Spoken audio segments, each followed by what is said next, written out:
Okay, so let's talk. If you are a video content creator, it's been an awesome month.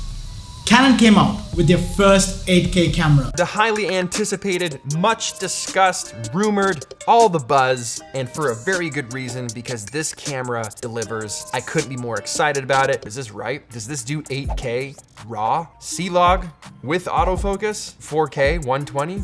Yup. Then Blackmagic topped it all out by doing a 12K camera. Blackmagic unveils a 12K RAW video camera. Sheesh. People don't understand those pixels. No. It's hard to comprehend. It's far off. It's a far off idea that you would ever watch a piece of 12K content. I'm not saying it'll never happen, because why not? People run out of things. 8K, it looks like it's gonna happen. And once upon a time, that seemed outlandish.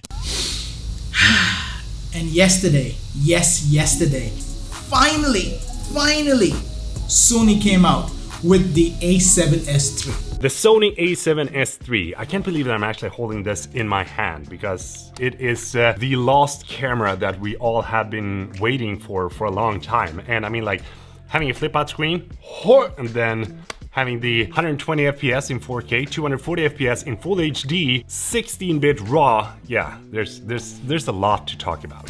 Am I excited? Heck yeah! As a video content creator, we've got absolutely so many options that we can choose from.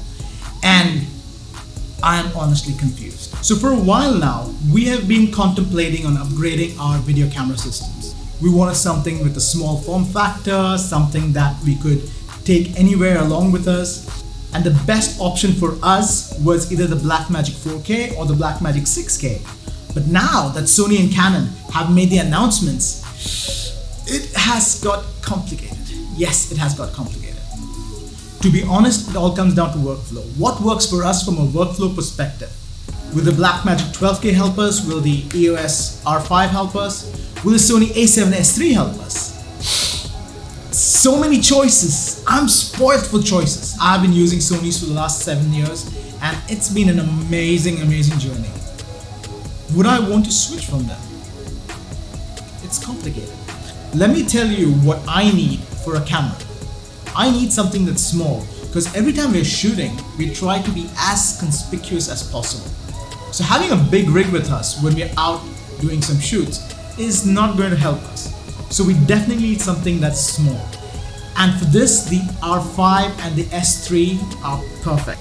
The other issue that we have is most of our shoots are long, which means talking heads, and we keep the camera rolling for 10 minutes, 20 minutes, 30 minutes.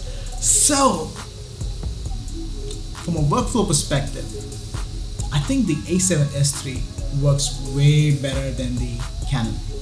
We're perfectly happy with what we have now. So the question is, do we need to upgrade? Yeah, I want to upgrade.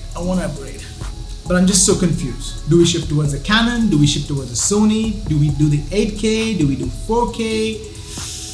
Overheating? No overheating? Spoil for choice. What to do? On paper, Sony seems the best fit for us with the A7S3. I honestly don't know. It's a little confusing, especially knowing that all the units that were used for reviews online have been production units. What does the actual product feel like? I would really like to know. I want to know from you guys. What do you think? Sony, Canon, Blackmagic? My heart is stuck towards the Blackmagic, mainly because of the color it reproduces. That gives me so much flexible options in post. I love the R3, I love the 7 III, I love the video that it produces. Here's where my problem comes in. After working with Blackmagic footage and comparing it against the Sony ones that we have, I found working with the Blackmagic is much more simpler, much more easier. So from a workflow perspective, it makes much more sense to go with the Blackmagic. But from an on-shoot sense, it's crazy. You have to rig the whole camera out. You have to have so many parts, and it just becomes a big production camera. It's not conspicuous. So it all comes down to a workflow perspective. What works best for us? Even for you guys, if you are thinking about it, what works best for you? Do you actually need to upgrade? Do you actually need to add more equipment? Do you actually need to upgrade your computers? I think these are the questions we need to ask.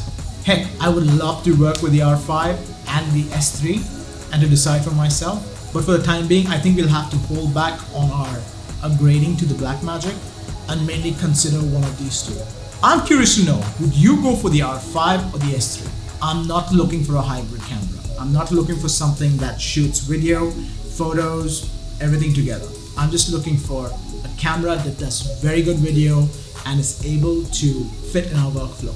I'm curious, if you were me and you were looking for a camera that shoots good video, which one would you go for? The R5 or the S3? Let me know. I'm going to read each and every one of your comments. That's all from me for today. I'll see you on the next one. This is Joe saying, peace out.